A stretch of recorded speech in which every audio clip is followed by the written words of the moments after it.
Well, welcome back everybody to the Formula Fun podcast then. We're on to episode number 2. We're back and it feels good. Thank you everybody for the response to the first podcast.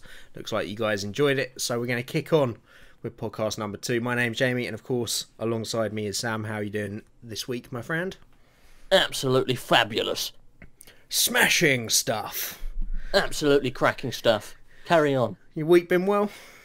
It's been eventful. Fantastic. Still alive. That's all that matters.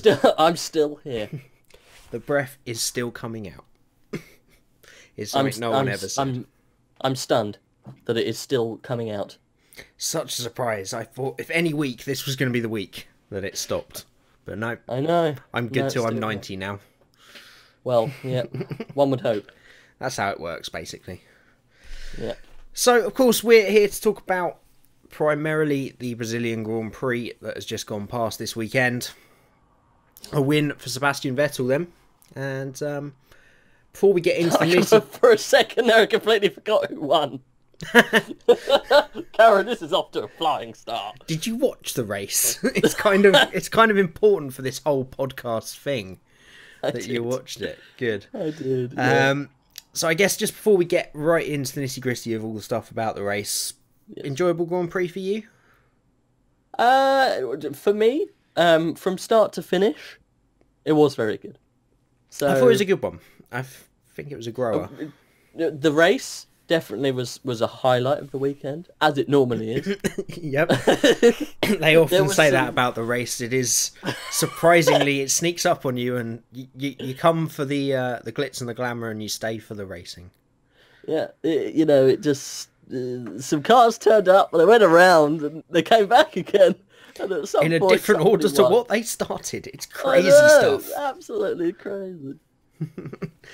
Yeah, it's I think it was a grower. It was a lot. I've seen a lot of people saying it was a boring race. It really wasn't. If you love F1, what race were they watching? Yeah, it wasn't a quiet race at all. It was a generally quiet race, but all the stuff that was going on in it was interesting for a proper Formula One fan, anyway. Mm.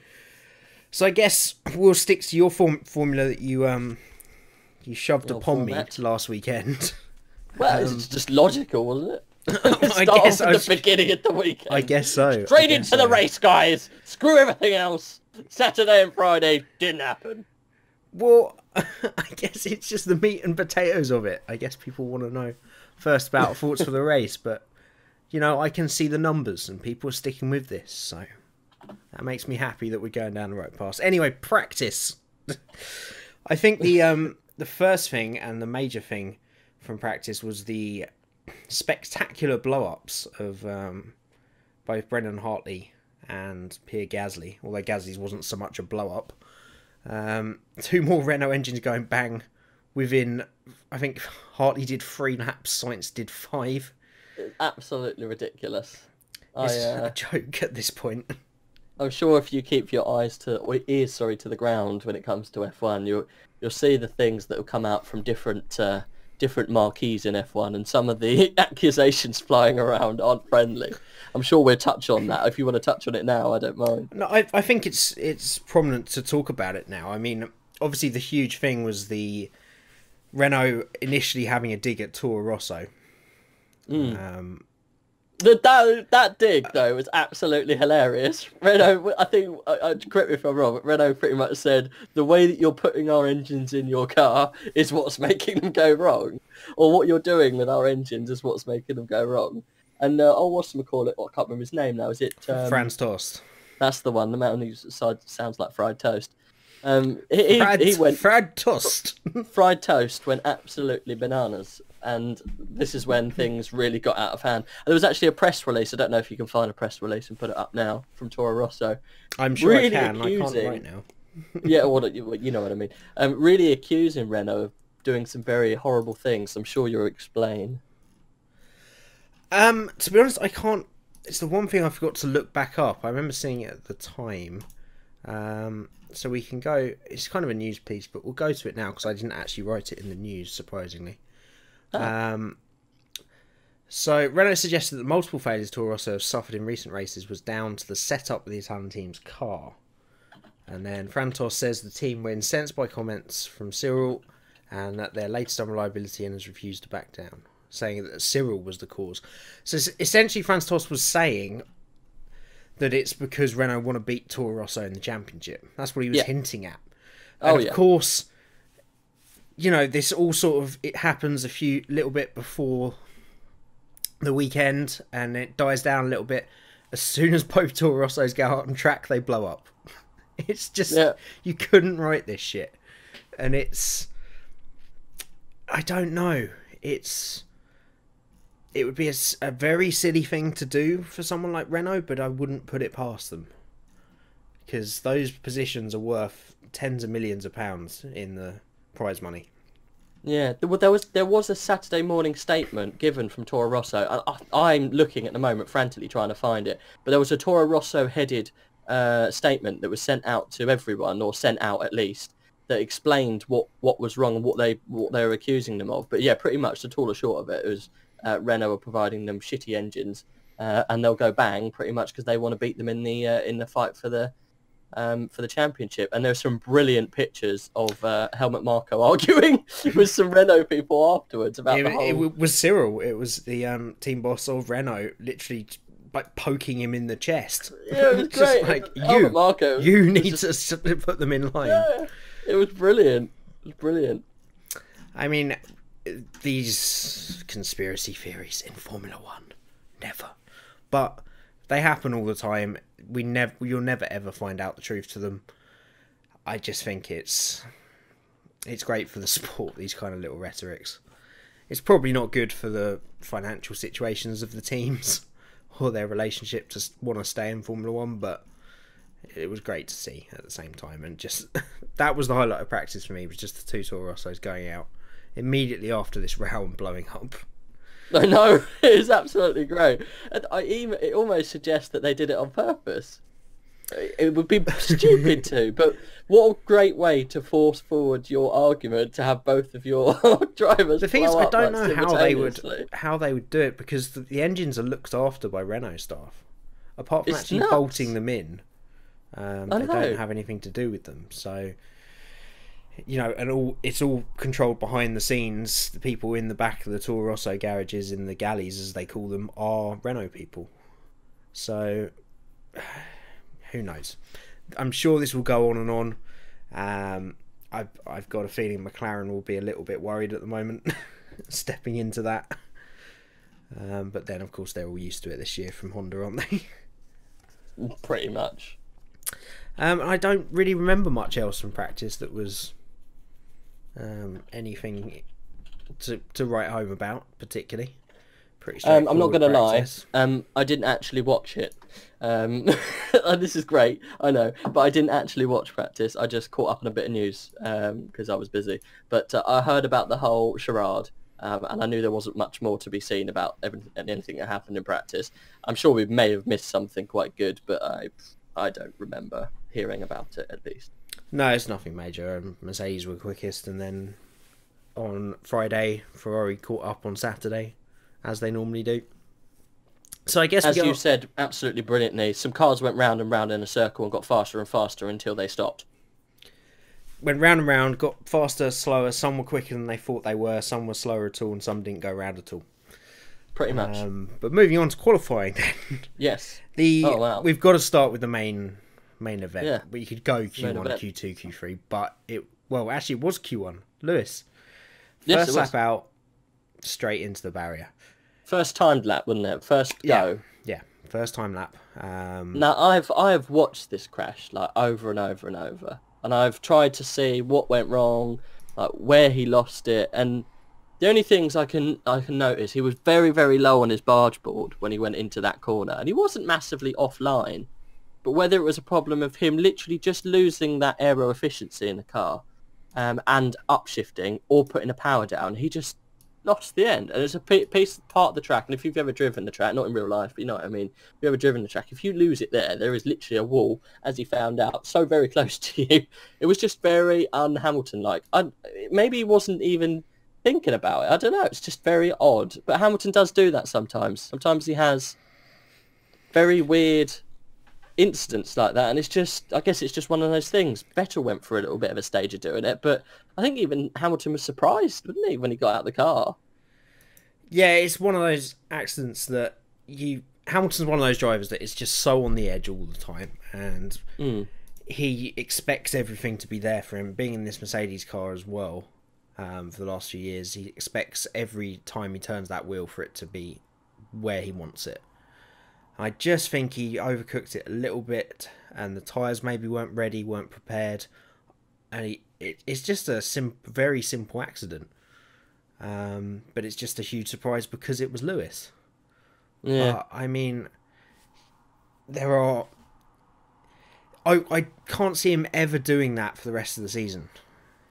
It had to be when he'd won the title. And I think it's just... he might not think it, he might not...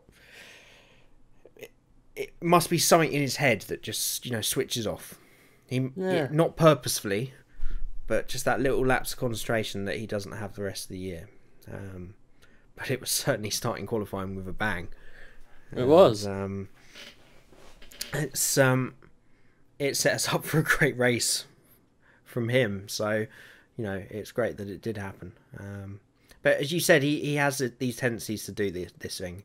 He had a few of them when he was fighting Rosberg in qualifying. It's just something that can happen. I don't think there's any hint of a car failure. It was his mistake. So, yeah. Well, we've noticed that, and watching the Mercedes go through that particular section, it wasn't as stable as the Ferrari.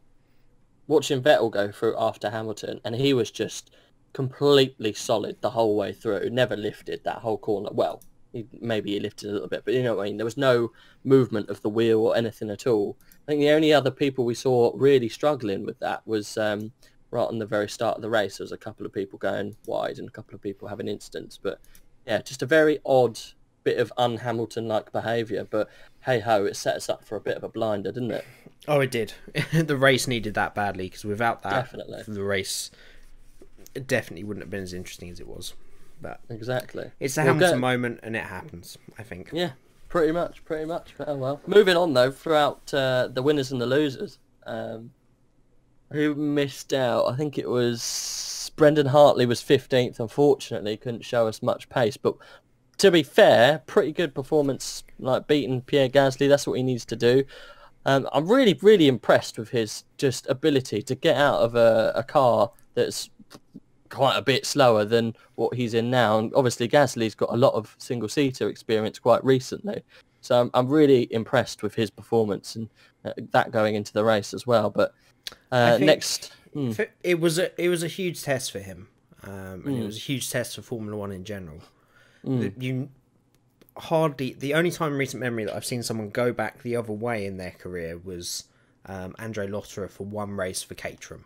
And, you're not going to be able to prove anything in a single race for Caterham. Apart from that you have eyes, feet and arms, to be honest. So it's always going to be interesting to see him coming back in. He's done a great job. The other incredible thing, he hasn't had a race weekend off for almost 2 months. Who's this, sorry? Hartley. Because he's been doing the WEC still in between. Yeah. He's every single weekend he's had for the last 8 weeks. He's had a Formula One race or a World Endurance race. Incredible. He's just piling on the miles, isn't he? Yeah, and yeah, he did really well against Gasly. Stroll unfortunately didn't get through. Had an issue in the garage before going out. Just about got him out in time. Obviously, the red flag from Hamilton's issue helps.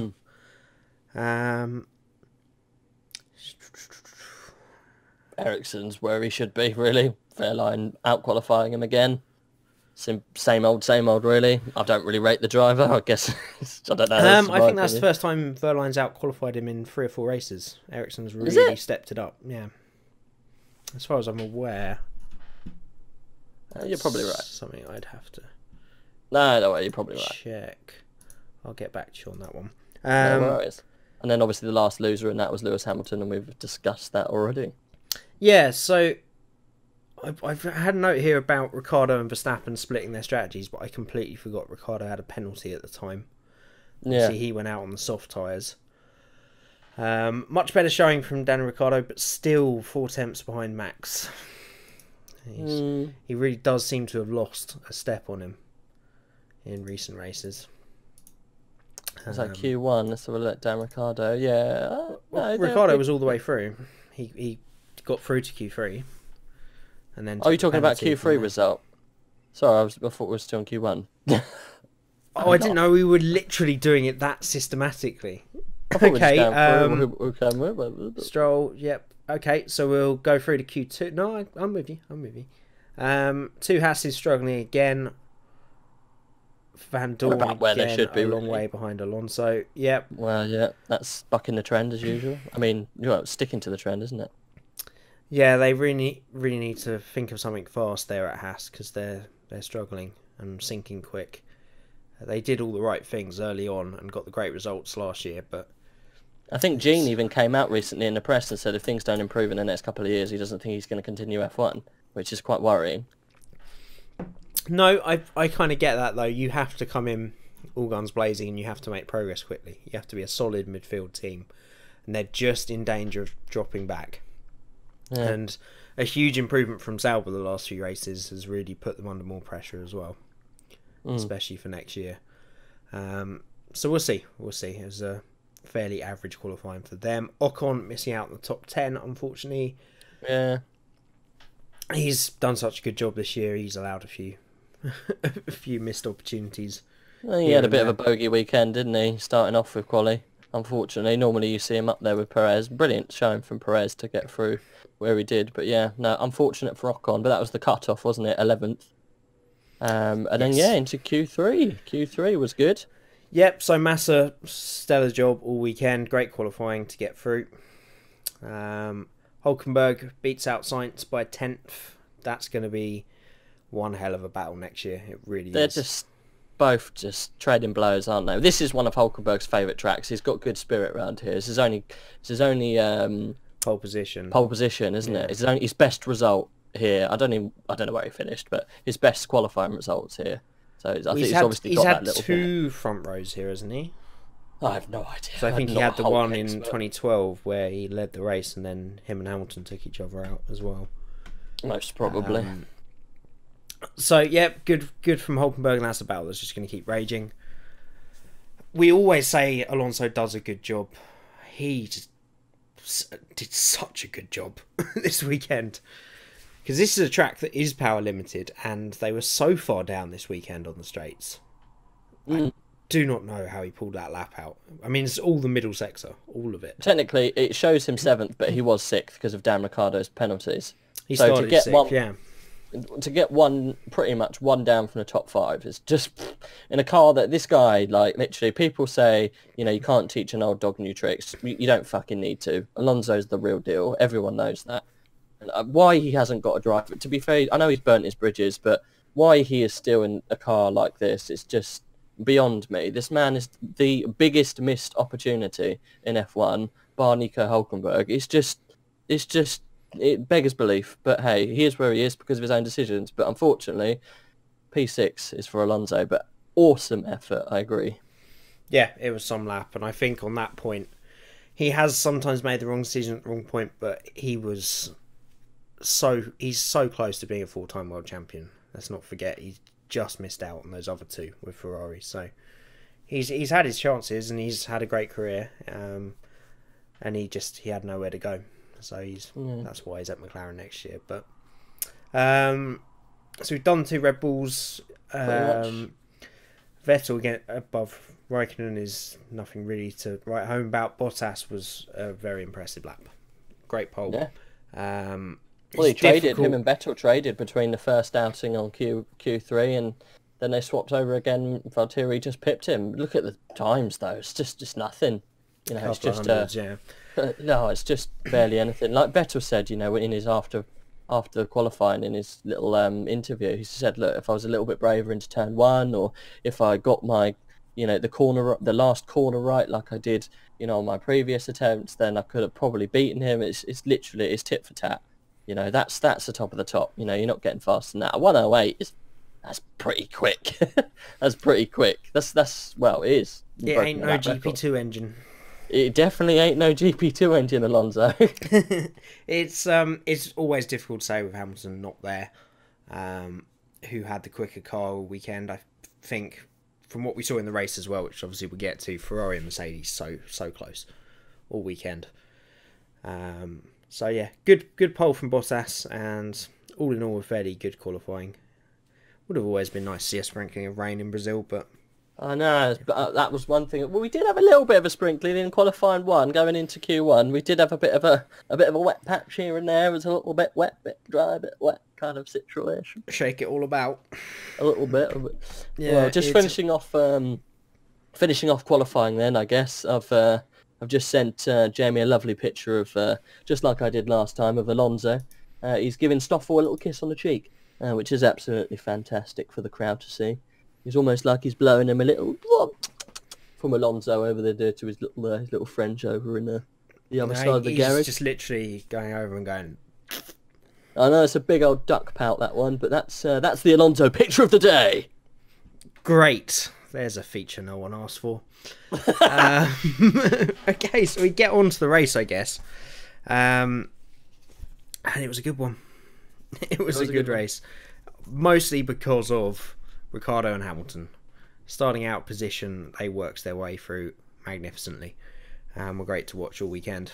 All race long. You know what? I'm sorry to interrupt you. I'm going to say it. So far, best race of the season. No. For me. Nowhere near. Well, I mean, opinions are subjective. This one for They me, are, but you won't find a single person that agrees with that view. Why? What was better? Baku was one of the best races I think I've ever seen. Really? The because of the finish with Stroll. Well, And obviously the Stroll, the chaos, the Hamilton, Chaos.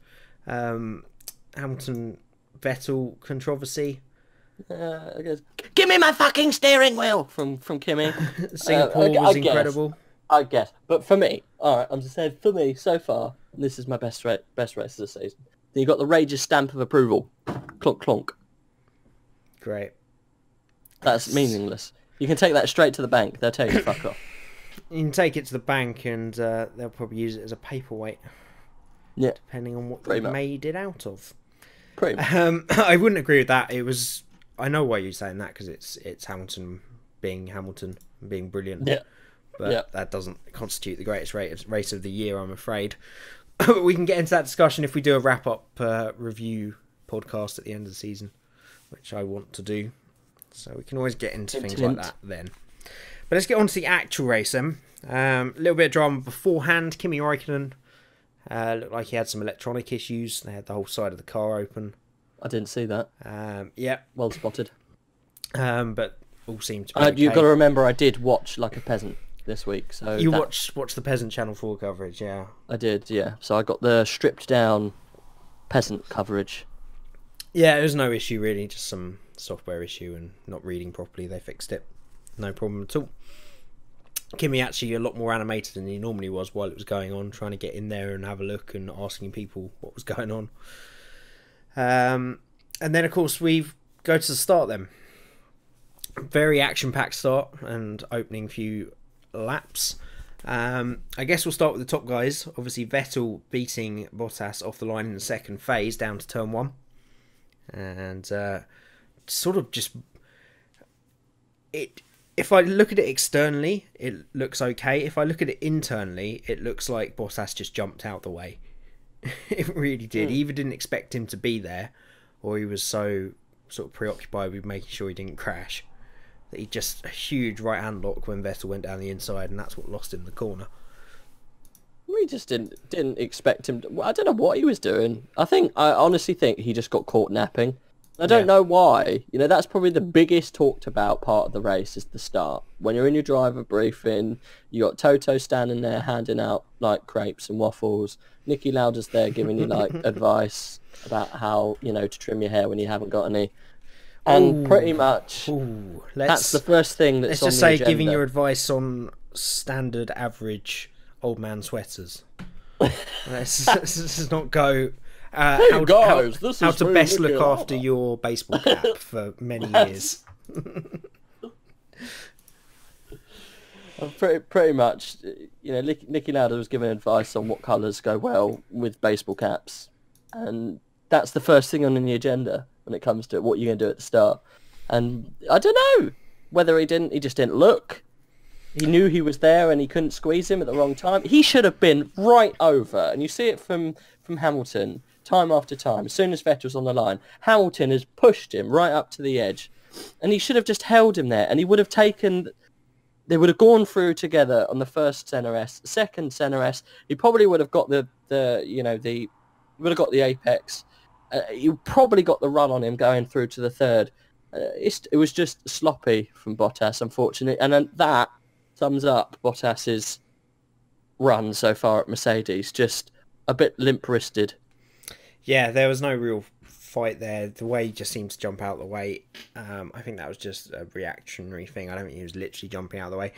I think it was more a case of not being aware. He got such a better start, or as good a start as Vettel, that he probably thought, right, just concentrate on corner one now, I've got the hard work done. But Vettel had some kind of like small battery pack that he suddenly found in the back of his car that gave him a boost in the second phase. I think Bottas got some wheel spin. That's what caught him back up and caught Bottas out. But and then we had some fireworks with Ricciardo, Ocon and Grosjean going through turn 2. Pretty much. I have so many crossed out notes that I was making during this. First I thought that Van Dorn had hit, that Ricciardo had just dropped it, and that Magnussen and Van Dorn had gone together, but it was literally Magnussen into Van Dorn into Ricciardo. I know. And some pretty... it was race ending for Van Dorn and Magnussen, wasn't it? They were out there. It was. Well, Van Dorn had nowhere to go whatsoever. Magnussen is just an idiot. I'm losing. I like the guy in a way that he's just very... I don't know, he's just a personality, I guess. He's not exactly the most loved person in the paddock at the moment. He's not doing himself any favours. I think he's not. Quite a lot of other people... I think quite a lot of fans... He's got a lot of fans, and I think a lot of people enjoy his racing. He's definitely not got many fans in the paddock, or fellow racers. Yeah, that's what I mean. So he's not doing himself any favours. Poor Stoffel was the real victim. Danny, what a catch, to be fair, very well controlled. And he made the best of a bad situation, unfortunately. But he sorted himself out. I think he was helped, wasn't he, by the incident going into turn 5, 6? Yeah, so second big incident, was obviously Grosjean into Ocon, and the penalty that ensued from that. Yeah, it just looked like a snap of oversteer to me. It was just a lot of people one of those saying, things, isn't it? Yeah, a lot of people saying Grosjean should have backed out of that. He's alongside.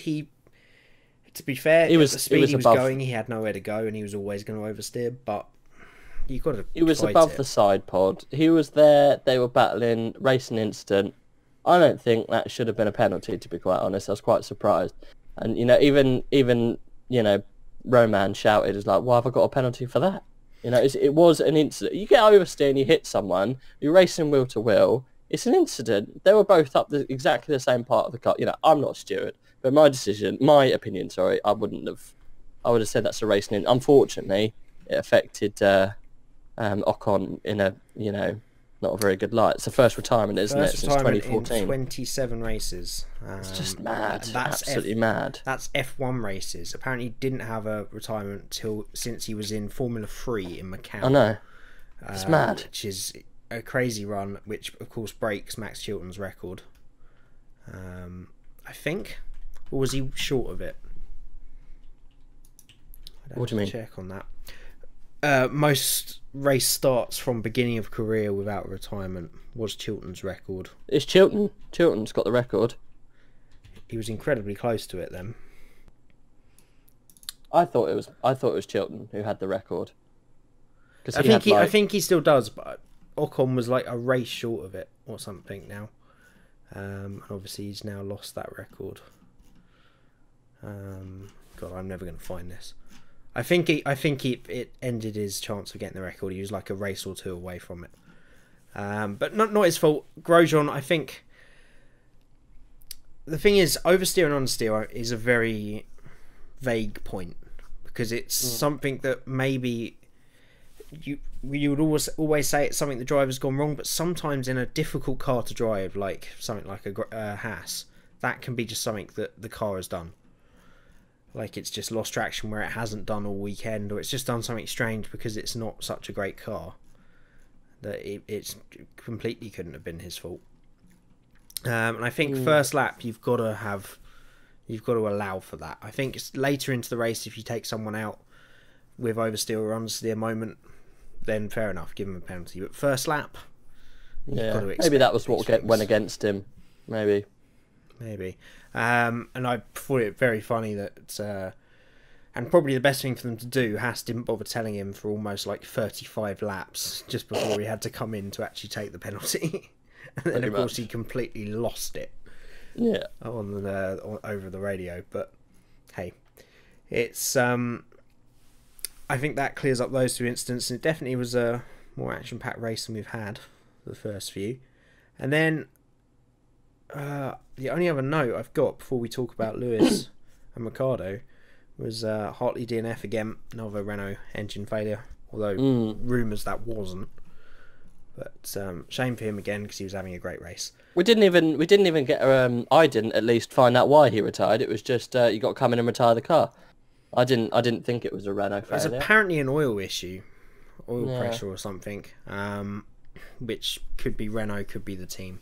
You don't really know, or it could be Toro Rosso playing games again. Conspiracy theory.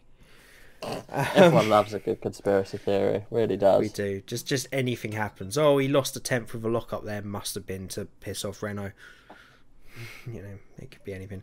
So, yeah, the only thing's left to talk about... You think the conspiracy theories are your allies? I was born in it, molded by it. About 2 hours, 10 minutes into podcast history and it comes out. I was hoping we would go longer than this. That's it. Podcast's over, folks. Thanks for tuning in. It's been a good run. But as soon as that shows up, it just kills it off. Kills any momentum. It kills all the momentum. Bit like this. Breaking news! 4-time champions Italy failed to reach the World Cup for the first time since 1958. Wonderful. Bit of useless breaking news. Back to the race. Can I talk gallery? I think we've got Sky Sports football feed in by mistake. Shit! Quickly, Jeff, run away! Quick, cut to the story about the squirrel. Great. I mean, that's bizarre. I didn't actually know that. It's strange that Italy haven't managed to qualify. That will make our job a little bit easier and be even more embarrassing when we fail as a country. Well, you know, last week you got a bit of news about Kevin Spacey. This week you get a bit of news about Italy. You know, what can I say? I'm a man of a couple of trades. So get some news here, get some news there. Add it in. Let's be honest. If we were doing breaking news about sex pests in Hollywood, I mean, we wouldn't have time for anything else. That would be the podcast. You could fill a podcast with the amount of stuff that's coming out. Hey, welcome to the podcast, sponsored by GiantDildos.com. This is the Sex Pests Podcast, with me, your host, Pedro. Good old Pedro. Has he got the old chub and tuck on and he basically looks like Pablo Escobar? Pretty much. Yeah. Pretty much. Yeah. Anyway, I think we've divulged a little bit further than we needed to. Nonsense. This is what this is all about. We love this. Yeah, so I guess, honestly, I can see why people say it was a bit of a boring race. After that, the only things worth of note happening were Ricciardo and Hamilton coming through. So we got to start with Lewis. That was an unbelievable drive. Well, they opted to get him starting from the pit lane, didn't they? So they avoided the first lap incidents, so he could come out clean. Well, they already had to change a gearbox because of the qualifying incident. So they already had to start from the back. So they then started from the pit lane to then they renewed all engine parts with the new Mercedes spec. So this is essentially the first upgrades from next year's engine sort of trickling through. And boy, what an effect. God damn it, did they work. It was absolutely brilliant. You know, look, it wasn't completely down on merit. I think he probably would have maybe got into the top 5, maybe 5th, 6th if there wasn't the safety car. The safety car definitely helped promote him up to 4th. And at one point, I was sitting there going, "Come on, Lewis! You can beat the Finn! You can do it!" And, I thought there was a small couple of laps period where I thought he was going to win that. The pace was such... He'd not struggled with a single car as well until he'd got up to the back of that Ferrari. I know. It just stalled because of the I tyres. thought at one point is that if there's another safety car, that's it. He's won. If there was another incident that had to slow down, that's it. He's won. The winners were separated by seconds. Like Lewis Hamilton by the end, 5.4 seconds, and he started from the pit lane. It's nuts. Well, I think I completely agree. And it was incredible that all 4 of them finished like that. I think you have to take a little pinch of salt. Vettel had that under control. Yeah. Even if there was a safety car, they would have all pitted, changed tyres, and I think Vettel still would have waltzed away. I think he was controlling that race so much that it sort of, warped what actually happened. But his pace was incredible, Hamilton. And the new engine modes they found. Apparently the Mercedes engine guy is back in wherever they are in this country. They're near Brackley.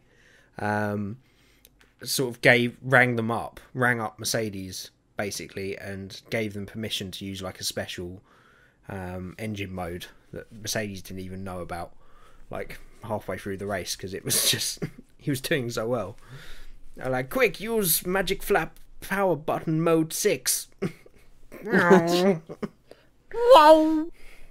That was ominous for their engine. Some great overtaking. Didn't even struggle with cars I thought he would. And I honestly don't think there's any other driver that can do what he does when he's coming through the field. Vettel is close, but he's something else entirely. I think that's what he loves, and he says it. It harks back to his karting days where he used to have to start at the back almost every race. His first couple of years of karting. And he's just so good at it. And Ricciardo as well, lost the late breakers again. He just loved turn 1, didn't he? He really did. He just seemed to get earlier and earlier every time it cut back to him as to how how far back he was before he made the move. It was stunning. As you say, I think that incident at the beginning obviously crippled him a little bit. I think he might have been right up there on the tail of Lewis, probably 4 or 5 seconds back at all times, but he would have been a lot closer to the front if he hadn't have had that early incident. But great racing from those two. And to be honest, spiced up what was apart from that. Obviously the front 3 never swapped positions. Came close with the pit stop. Risky call from Ferrari to leave him out a lap later. Who's this? Vettel? Yeah, Bottas and Vettel. When they came out, how close was that? Exactly. Great. Absolutely great. So close. And great work from Mercedes to take the initiative for a change. Obviously a great outlap from Bottas, but it's not quite enough. But he just couldn't turn his tyres on. It's just like that, DC was saying is that Vettel just did a much better job of turning those tyres on and keeping the pace. He couldn't seem to switch them on like the Reds could. Well, yeah, Bottas said that he was saving his tyres early on to attack later, but there was a Mercedes pit message, probably 15 laps from the end. They said to Valtteri, look, we've had a look at Lewis's tyres. You can easily do the distance. If you're holding back, push. Yeah. And then he did come back at the end. He got the gap down to about 1.6 at one point, but just not quite enough. And again, I can imagine this would be a very tricky circuit to follow on if you've got similar paced cars, as Hamilton showed as soon as he got to the back of Raikkonen. But all in all, some great racing courtesy of those two, and a pretty exciting race for the first of what they call the dead rubbers, the mute races after the championship's finished. Yeah. Sometimes you get some fun though. I didn't think it was a mute race. I thought it was good. It was good fun because of Hamilton and Ricciardo though. Oh, shit, son, we forgot about the big battle that they should have been focusing on at the end of the race, which was Massa, Alonso and Perez. Fantastic for Felipe. He couldn't have asked for a better final race, I don't think, in Brazil. So we look forward to welcoming him back in Australia for his next pre-retirement race. Sorry, that's a well-used meme by now. I apologise. He won't be back. That's it. There's a lovely little speech from him, saying how much he appreciated, his time at Williams and before he started his last home race. Almost thought that it was literally his last race for a bit, and you just thought, oh, there was one line like that. It was kind of his last race. I was like, is he not doing Abu Dhabi? What's going on? Is there something we're not being told?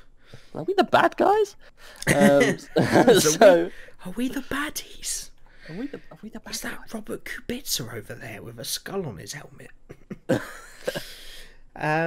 Great race from him, and Alonso and Massa having a ding-dong battle all the live long day.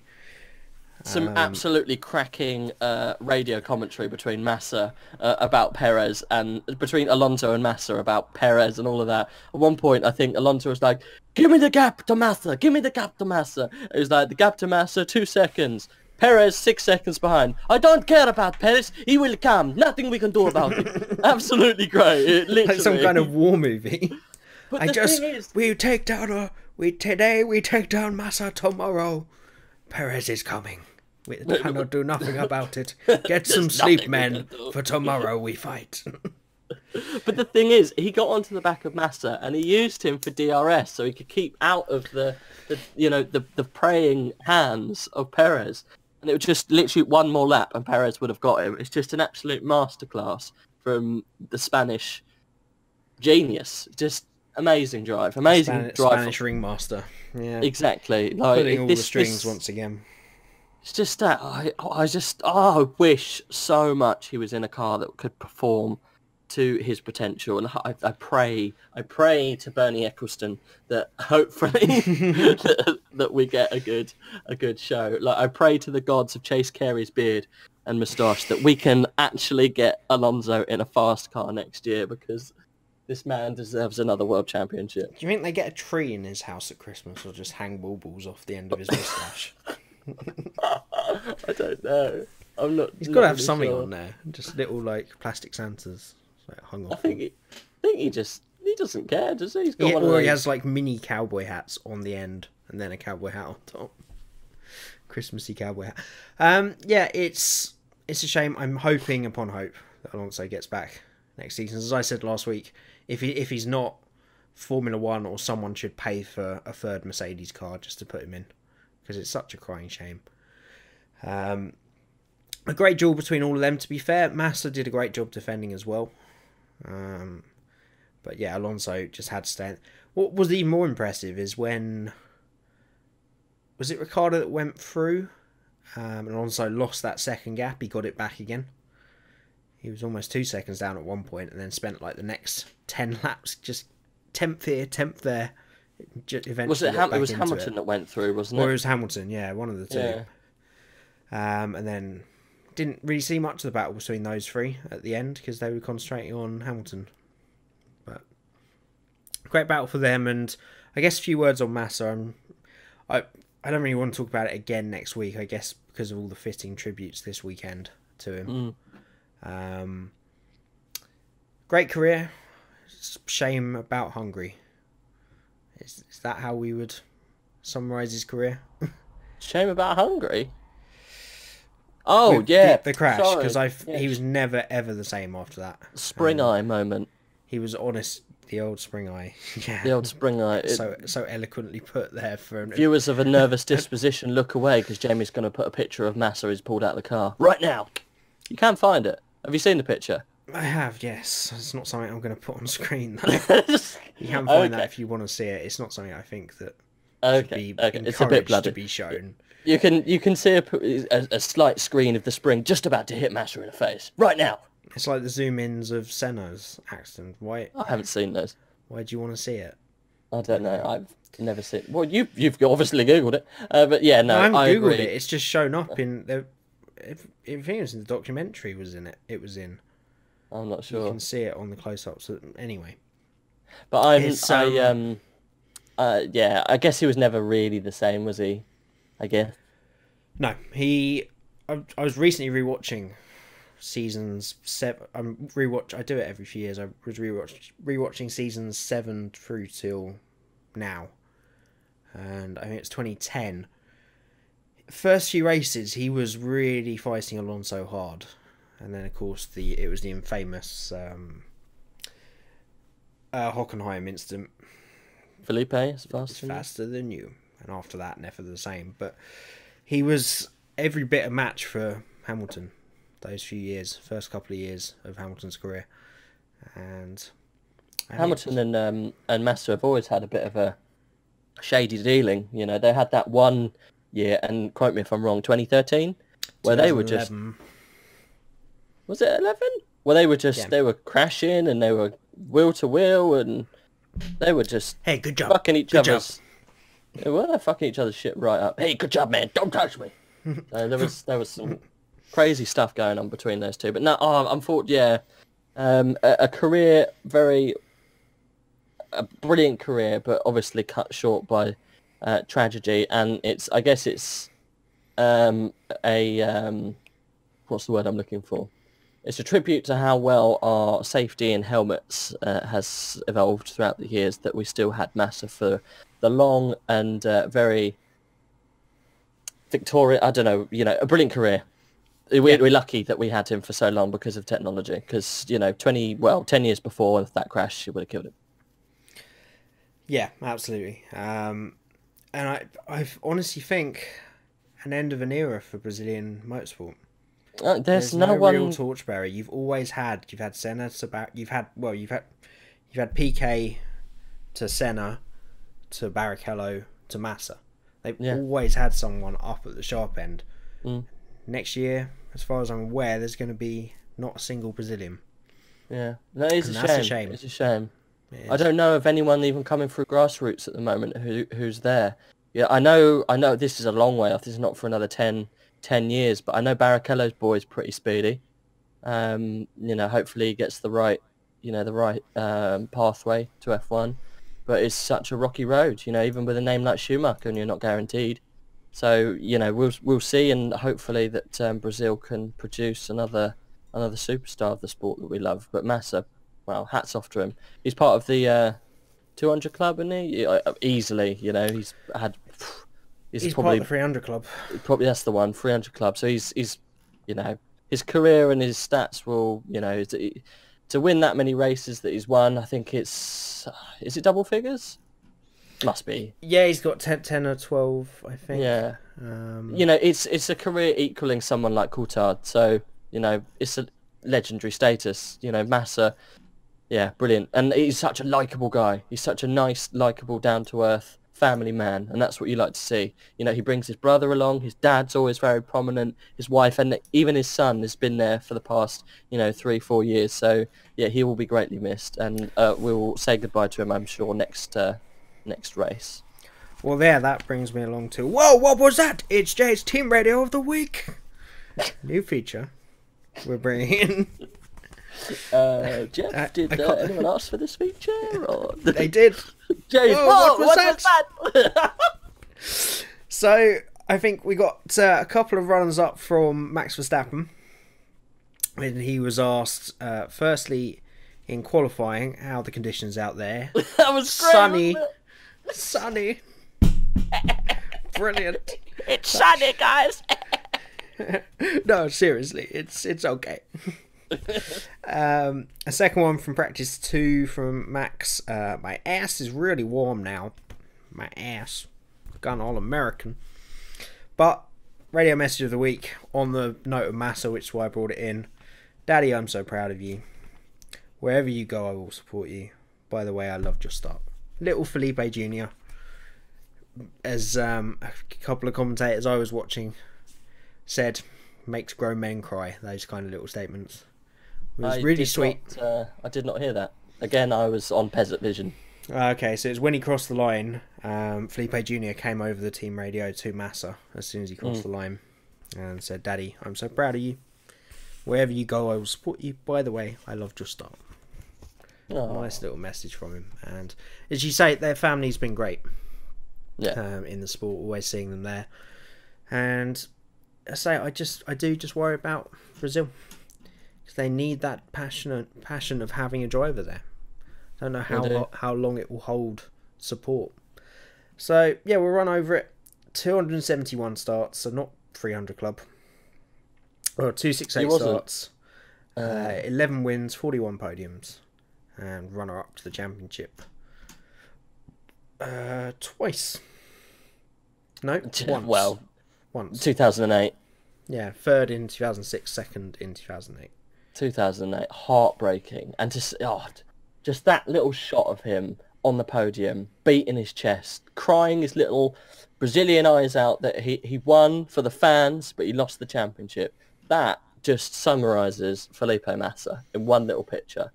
Just that is like, it's just, that's F1 in one picture. Like the pride, the passion. Yeah, you lost the greatest prize, but you won in front of your home fans, and it's just, it's brilliant. That I don't know if you can link a little picture to it or whatever. It'll pop up now. I don't know. It'll be up. Yeah. Yeah. It's just one of those little moments that just you're like, oh, no more. They can't do anymore. That's enough. And you look at moments like that, and you think that was all the top drivers will get one chance at the minimum of winning a championship, and just the way that it happened and the way he lost out, you just had to feel sorry for him. I bet he punched Timo. He must have punched him. Just walked past him, just fucking dick slapped him. You'd have a few words, of course. I did, Timo. Dick slap him. I mean, that's you know what I mean. Might just find that a compliment. Just a little backhanded, like Felipe, knuckle to the penis. Just a Timo touch. A Timo tickle. On that note, let's end this section. Drawing a close on Massa's career. Obviously, he's got one more race left to go. Whether he needs to come back this year, I don't know, but he has proven that he's every bit a match for the young blood coming through. Oh yeah, and it's someone calling it a day on his terms, which is good. Exactly. So I think that'll be everything from the race, unless you've got anything to point out. No, that's it. Okay. You know what that means. Oh, Race Crash of the Week, sponsored by Cream in a Can. Cream in a Can. If you're hunking for a rich and tasty snack, reach for Cream in a Can. Cream in a Can. Creaming on your face since 1998. Pure utter cream. There we go. I love it on toast. Okay, so I guess we've got quite a few contenders this week, unlike last time. Yeah, see, this is where, I was in Peasant Vision the whole weekend, so I didn't really get much viewing here. There's a couple of, race contenders, but, for what shapes the weekend, there's only one crash, and that's Lewis's crash, Q1, round turn 5 or 6, don't know really, but yeah, crashed off into the barrier. That, for me, is Rage's Crash of the Week. Sponsored by Cream in a Can. I can't think of any others. There was only the incident between... I think it's turn 6. I was trying to work that out. Turn 6, yeah. First three always confuse me. I think it's 6. Yeah. Well, there was the turn 2 incident with Stoffel, Mags and Ricardo. That wasn't Crash of the Week for me. It was unfortunate. It didn't meet your criteria of hitting a barrier. No, there was no barrier. So that, for me, is not Crash of the Week. Some would say that, Pascal's crash into turn 5/6 with Grosjean didn't hit the barrier. Lewis did. Lewis hit that barrier. Touched the barrier. End of his session. Ocon's, yeah. Yeah, that's what I meant. Yeah, Ocon's. With, who was it? Grosjean. Say Ocon again. Ocon. It's Ocens. Ocens. So, yeah, that is Crash of the Week. Shut up. So we haven't had a good Crash of the Week so far that I can go, real, that was fantastic. Lewis's was pretty close just for the pomp and circumstance of the whole thing. Yeah, that that's Crash of the Week. Crash of the Week for me. It's short and sweet, unfortunately. We've already spoken about it. It's not even a fucking surprise. I didn't think fucking Crash of the Week was going to turn out to be some Emmy-winning like section. Best internet section goes to Crash of the Week for their long and drawn-out discussions of a crash. Put cream in a can. In a world far, far away, a man could crash and hit the barrier. Milk in a sachet. All you have to do is add water. Water not supplied. Cream in a can. Anyway, that's enough of that. People are going to be Also, like, milk content may be subject to terms and conditions. milk terms and conditions? Milk content may be subject to terms and conditions. Oh, okay. So it could have like slight less milk content than usual. May just Could be cheese lacking in sauce. milk. Oh, nice. Nice. So yeah, that's Mystery bag of sauce. It's like a, okay. I get you the get meme whatever now. you get. You're not allowed to look in it. You just pour it on your meat. And then, yeah, let's move on. So on to the news then for this week. A much longer race section than normal, actually. But hey, Doesn't matter. know. We had fun. we do. Right, I guess the most recent news is the one I'll start with. New compound for next year. These names. What the fuck? So I would so before retarded. Carry on. So let's just outline it and then we'll sort of talk about it. So new compound for next year. Pirelli have said that people can vote for which name they want, but they haven't used the Twitter poll feature which is on there, so it's not a vote. So I don't know what they're doing. But basically the three choices are Mega Soft, Extreme Soft and Hyper Soft. So I guess the first thing is They're all the things that you have on the side of a toothbrush packet, and they mean nothing. Hyper Breath, Extreme Freshness, With Mega Plaque Killing. Yeah, it's just ridiculous. I guess we have got Super and Ultra, I suppose, already. So I guess before we get on to talking about what the tyre might mean, which is your favourite of that name and what might you call it instead? None of them. I Not a fan of do either not. of them. I do not even like one of those suggestions. They're all awful. I reckon they should just call it the Pirelli. Yeah, it's pretty quick, mate. The Pirelli Bois. The Pirelli Four. That's it. That's what we should call it. Okay, Lewis has just come on with a brand new set of four. Okay, Lewis, you got the Bois on. You I know got what the tyres four. I've got on, mate. What was wrong with the stop? Sorry, we were just admiring, and pretty much Jeff was still writing the last R on the side of four. Yeah, he's got a stutter, so he just kept going. Pretty much, I think that's what we would call them, the Pirelli Fours. Yeah, I think it's got to be something like they've named it, because it just fits the bill. I think Extreme Softs or Hyper Softs fit the bill most. I would also maybe go for Liquid Softs, Sticky Ickies. Yeah, or as you said, like the Go Fast tyres. Sticky Ickies. Yeah, 'cause they're essentially more sticky. That's the The point. dank of them. drivers. The dank drivers. Don't know where you're going with that one. They're just dank drivers, man.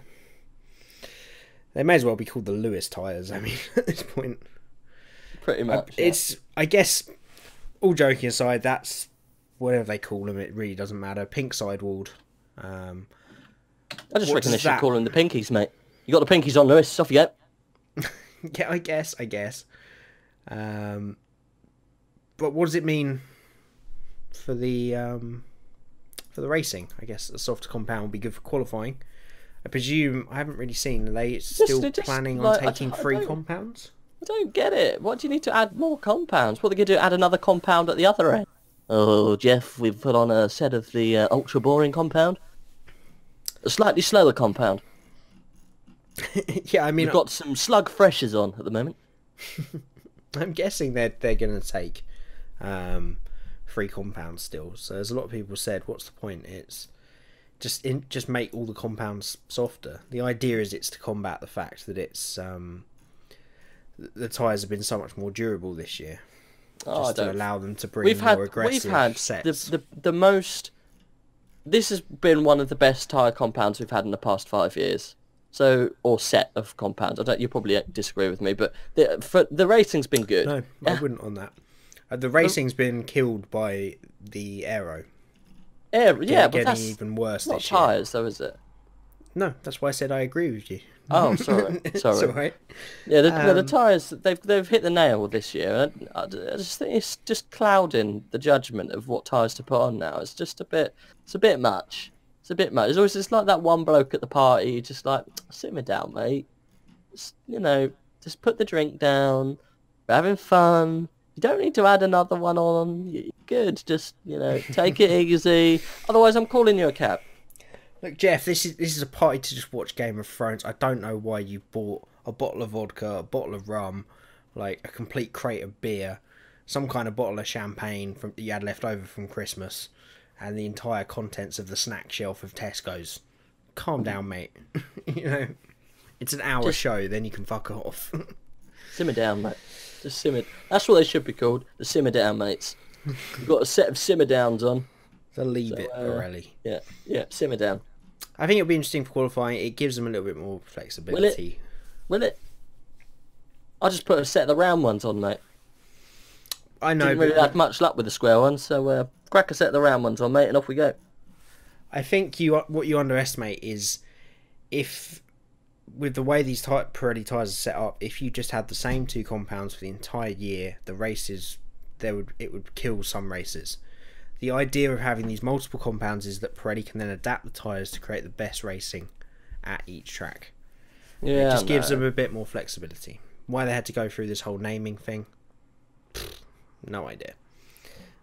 But we'll see them next year, and we can judge then. So second biggest news, I would say, since last time is the proposed rules for 2021 engines. In the wake of this, Ferrari obviously threatened to quit if they went ahead with what they'd outlined. Just to give you a little refresher, and if you guys at home hadn't heard it, the idea, so the power units would basically get rid of the MGUH, which recovers the heat and energy from the turbo, and then the MGUK would be made a lot more powerful. They would then increase the RPM of the engine to 3,000. By 3,000 in sort of with the idea of increasing noise. Somehow they had the strange idea that this was going to make them more affordable and make individual what do you call them, the manufacturers that aren't manufacturers, independents, to come in and start making like Cosworth engines. And whoever the other one is.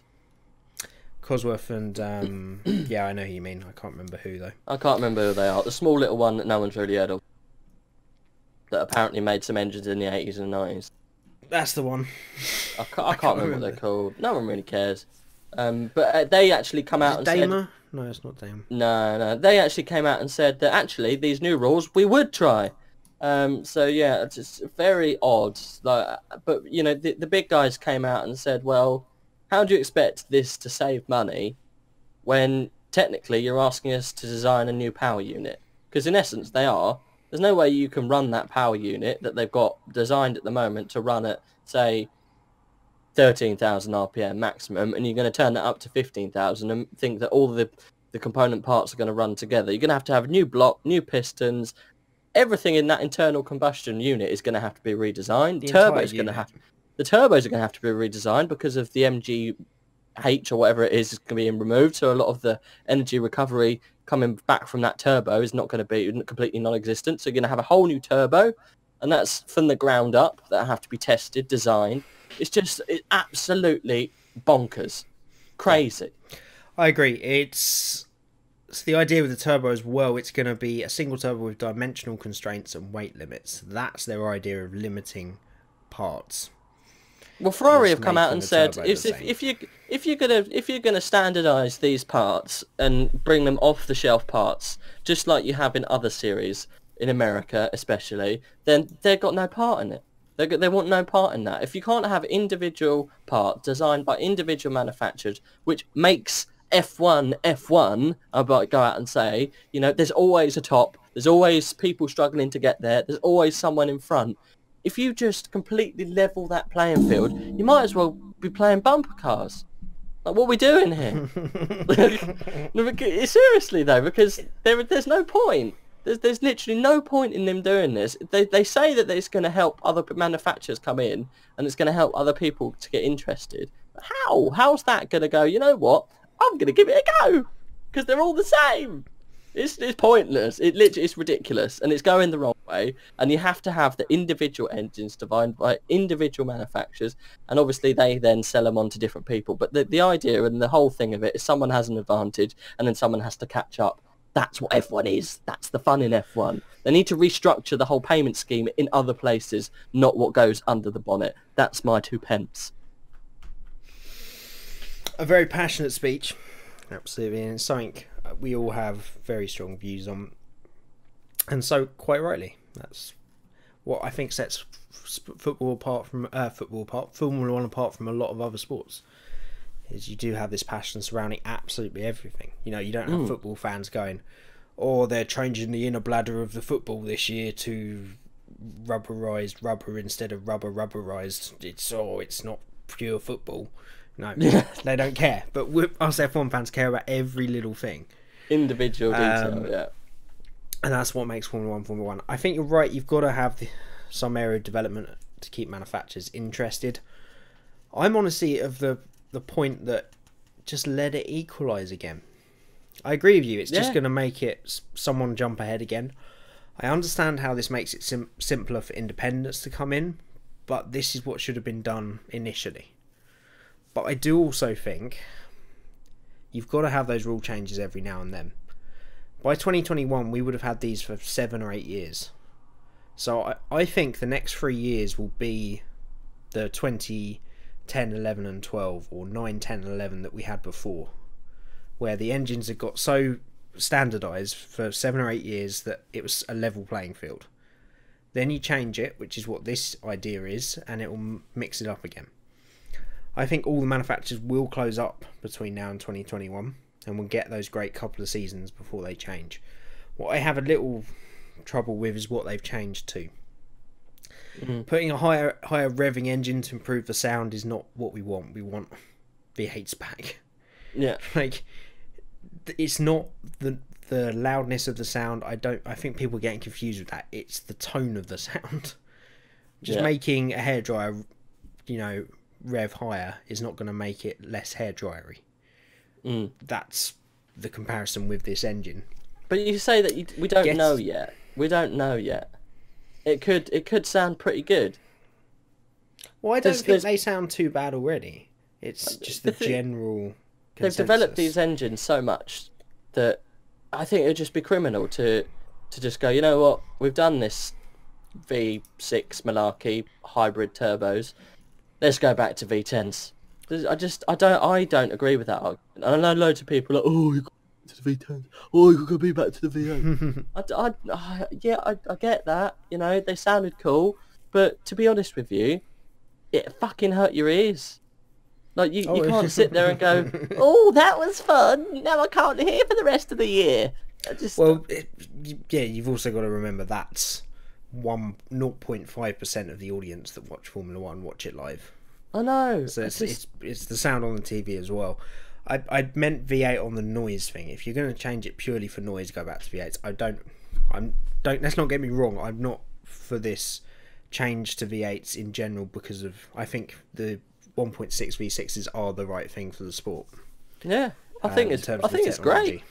I don't think you need to change it. Yeah, try and make them a little louder. Try and give it a go. I think the thing that does stifle it is this MGU. Is it MGUH? The turbo recovery and energy system. Yeah, so that does stifle the sound. That's what they need to get rid of. But unfortunately, it does have bigger ramifications, doesn't it? Yeah, I think it's the right direction for everything. I just think it's the politics starting already. Look, Ferrari are going to moan. Ferrari are going to moan. They always do. Oh, we're going to leave this sport if we cannot get what we want because we're Ferrari, we F1, we're Ferrari. They always moan.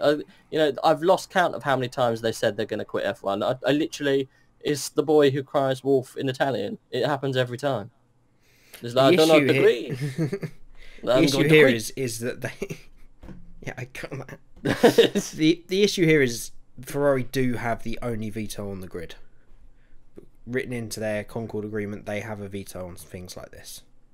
So they, unfortunately, that's the worst thing that's residual from Bernie, is that they can say no on this, and it doesn't happen. So they've got to keep them happy. I just think it's an early power play, isn't it, to try and shoehorn it where they want. I think in general it's the right thing, and I think we've got to wait and see. The problem is you can't wait and see with these kind of things. They have to be made early. It depends if they close up. If we get to 2020 and it's still Mercedes dominance, it's got to change. If it gets to the point where it's all closed up, like the end of the V8 era, it should have a few more years of the same engine. I think the biggest things are the budget in general needs to change. I think that's what a lot of other people were saying. They were saying this isn't going to bring the budget down, which is their main complaint. It's not necessarily the engines, it's just how the budget is spread out in general and the prize money. I think that's what needs to be changed. Like I said, things need to be changed in different areas of F1. But yeah, I guess, we just have to... We have to trust that Mr. Carey knows what they're doing when it comes to this. Brawn. This is all Ross. Is it? Yeah, well, he's the technical director. I trust Ross. I don't trust that giant mustache man, but I trust Ross.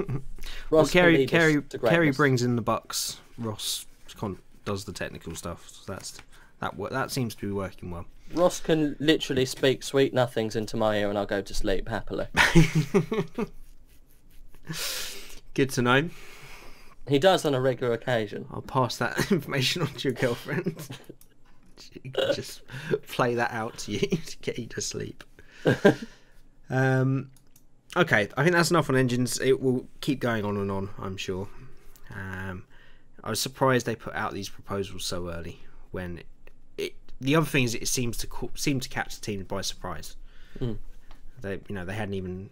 They were waiting for the meeting to talk about those proposals, and it got put out before they'd even talked about it.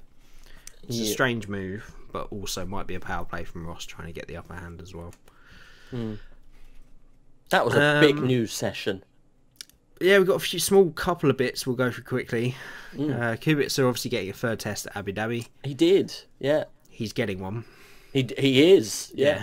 That'll be after the He's last set for race. A third Williams test, yeah. I'm reading that now. Which suggests that we won't get a decision from Williams until long after the season.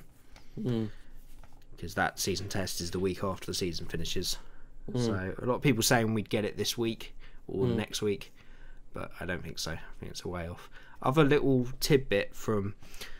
Obviously, Di Resta is in the running, and he's part of the Sky team, presenting team, and you had Herbert, Brundle and Lazenby trying to get bits out of him all weekend. And right at the end of the show, they were talking about it, and Di Resta didn't deny this, but Johnny Herbert said the way that he sees it is that they would go for the person that did the best lap times overall when they were tested side by side, which apparently was Di Resta.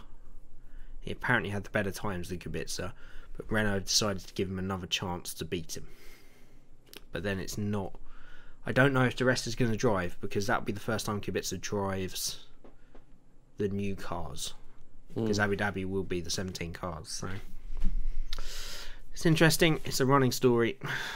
I think I'd really want Di Resta. I'm still Team Di Resta, hands down. You said Kvyat last week. Yeah, things change. I like Di Resta, always have done. You think it will be Kvyat, you want it to be Di Resta. Yeah. Yeah. I'm kind of moving to you. I think it will be Kvyat now. But I want it to be Kubica. So more robberies this weekend. I know, very Brazil, sad. and one today. There's always robberies everywhere. There was one today. And I think Pirelli and McLaren have cancelled their tyre test. Yep, it was a security. Pirelli testing van. They managed to fend off the attack or snub it with their own security, I think were their words. But stupid. It's bizarre. It's deep political problems in Brazil. I think there's a lot of unhappy people over there, and it's breeded that kind of crime. It's a shame, and whether F1 can do anything differently, don't know enough about it, to be honest. But it's still a shame to see it around F1.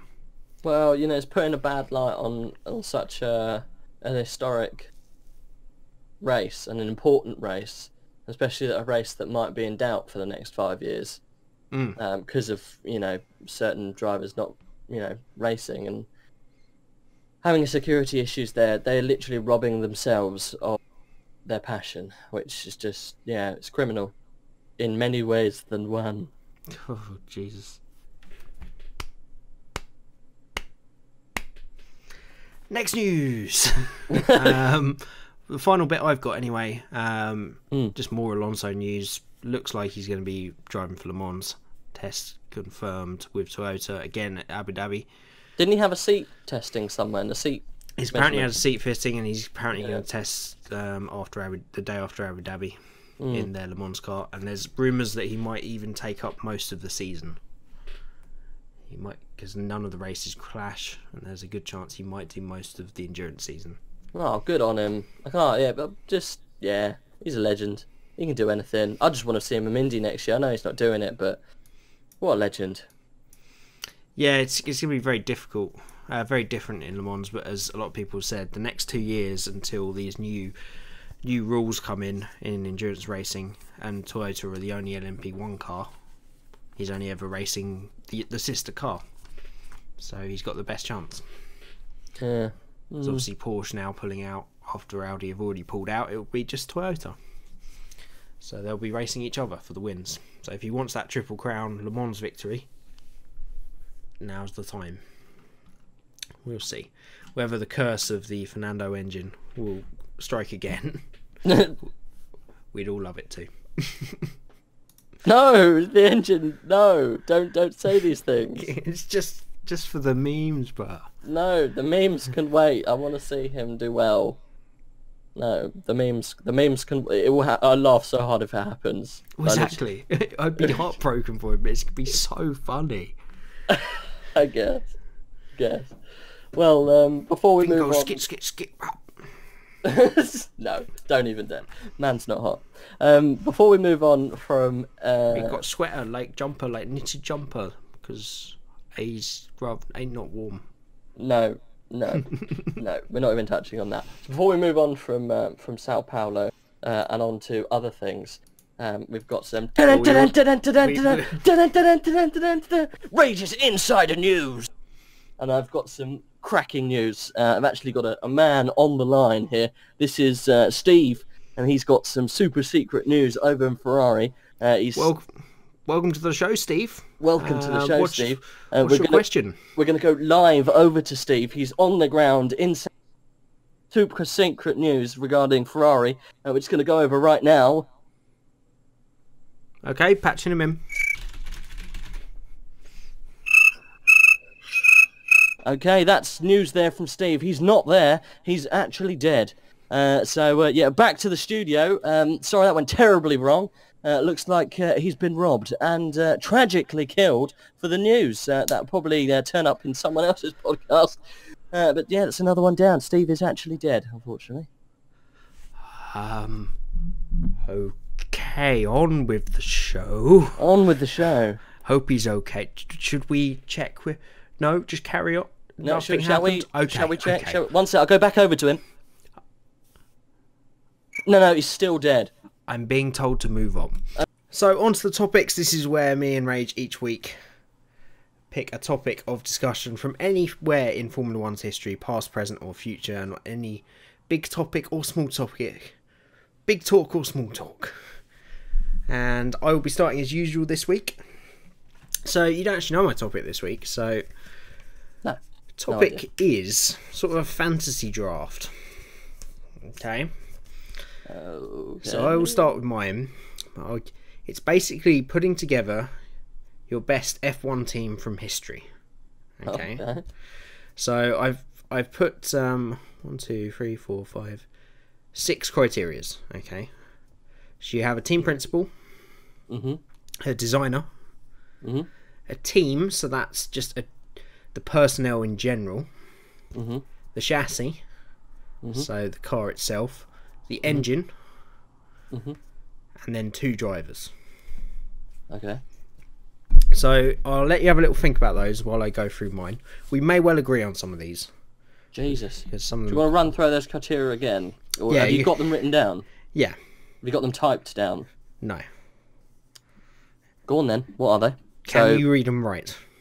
I'm going to do it now. No, I was just asking. I'm just double checking before... Can I read them right? No, actually, I'm completely illiterate. Right, so first Okay, one... I'll send an owl. Thank you. Right, first one, yeah. So team principals. This is the guy at the top, barking down all the orders. Okay, yeah. And you've got the designer, aerodynamics, general designer, Yeah. designer role. Yeah. Team, so this is all the personnel. So this is a team Yeah. that you think did the best job overall throughout history. The chassis, so this is going to be the car, the aero, just the base thing you bolt the engine into. Mm-hmm. The engine, any engine from any year, and then 2 drivers. What I will say with the drivers, you've got to make a decision whether you're going to go for a big number 1 and then a number 2, or 2 drivers that will work well together. Okay? So, Okay. while you're having a think through that, I will just go through mine then. Okay. So, team principal, top of the tree. I think the best man for the job, Colin Chapman. Oh, wow. I think he did so much for the sport. He was such an innovator. He got into every aspect. He was great at the commercial side. He was great at putting the cars together. He was technically sound, which no team principal is these days, basically. They don't know anything that's going on. And I think if you're making the best team of all time, you want someone that knows everything about the car, can help in that department, but also is great at all the other aspects. I think he's the best figurehead Formula One's had, and most revolutionary. Mm-hmm. All modern F1 cars go off his principle as well. Designer, you got Chapman doing all the underbelly and everything. You got Newey doing the aero. I think that's fairly straightforward. He's just the best there's ever been. Quite straightforward, and he's developed aero on his own almost. The team, I'd put the team, Ferrari team from 2000 to 2004. Mm-hmm. The harmony there was just created utter dominance in a way we've never seen. The chassis itself, I would put as the Red Bull from 2013. Ooh. I think one of the most dominant chassis. It was close for me between that and the 89 McLaren. I just think, just from a complete aero package and a dominance package, considering the competition they had, was just next to none. Engine, I think I'm going to go Mercedes from 2014. A lot of this is modern, but I just think it was the most dominant engine. It just blew its competition apart. So I put Mercedes engine from 2014 in the back of the 2013 chassis. And then drivers I'm thinking about. I just cannot... I don't know if I want to go with one super strong driver or put 2 that will work really well together. So I'm going to have a little think about my drivers. And we can maybe make that a joint discussion. You got any ideas for the first few for yours? I think I'm done. Okay. Yeah, let's go to you. I'll have a little think of my drivers then. I'm going to go... Look, alright, so the designer, I've kind of done a bit of a splice of person, because technically he did do some designing, but it was more a technical head, but he's going to be my designer. Designer or principal? No, designer. So okay, first of all, we got team principal, the one and only, the man who led with an iron fist, Ron Dennis. Wow. Really? Yep. Okay. There's only one man who dragged this such a small, almost hobby of a team of McLaren and brought them to the forefront. And Dennis was just there was no one else like him. I guess the only other person you can kind of compare him to would be, Enzo. But he's just That guy who knew who he wanted in the car. If anyone got in the way of Ron Dennis, you'd know about it. So Dennis is my team principal. There was only one man for the job for me. There's only one man for the job. Well, the only other man for the job was obviously, what's I call it, Mr. Stand Up, Look Sharp, Fix Up. What's Dizzy Rascal? When did he lead a Formula One team? Dizzy, welcome. You know who I mean. Frank Williams. Stand Up, Fix Up, Look Sharp. Oh, Christ. That's a horrible reference. Oh, if anyone gets that, we're in trouble. Mate, you got to put up a little picture. No way. Ron Dennis is my team principal. Okay. So my designer, and this is was a bit hazy, not necessarily a designer, technical director, but it's Ross Braun. Okay. So I'd have Ross in the handle, of leading everything technical within my team. My actual team would be the 2016 Williams team. They're the actual current holders of the record, I think, pit stop record. Yes, yeah, they've won it like the last 3 seasons on the bounce. Yep, so it'll be the Williams team from, 2016, 2014, 2015, something like that. They're probably all the same people. So anyway, the Williams team, chassis would be the 09 Brawn. Because pretty much you can bolt any engine in the back, it's going to be rapid. So, and, obviously Brawn help. It was very reliant on having that huge advantage, and they only had that for half the season. A couple of races. But that's why I like it. It was just, for reasons why I like it, because of the whole, fairy tale story of Jenson Button winning his first championship and only championship. So that's my chassis would be the 09 Brawn.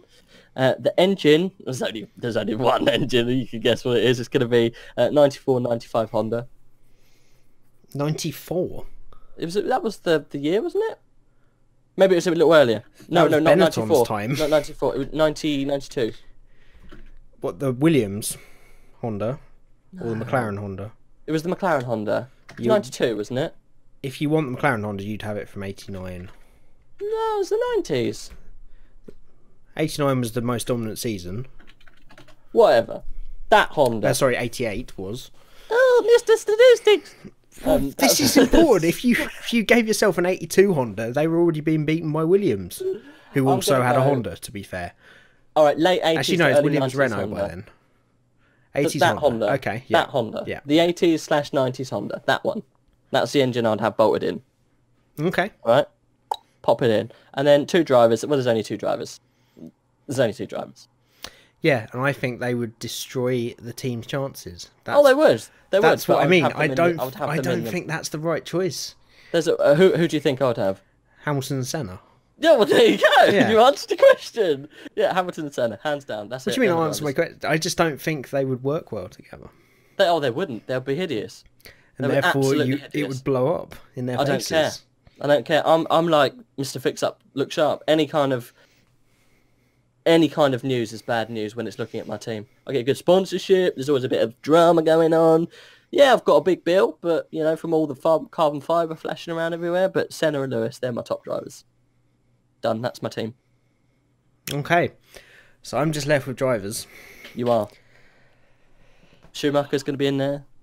No, because you see, if I was going for the absolute best drivers I could, I would put Senna and Schumacher in that car. Yeah.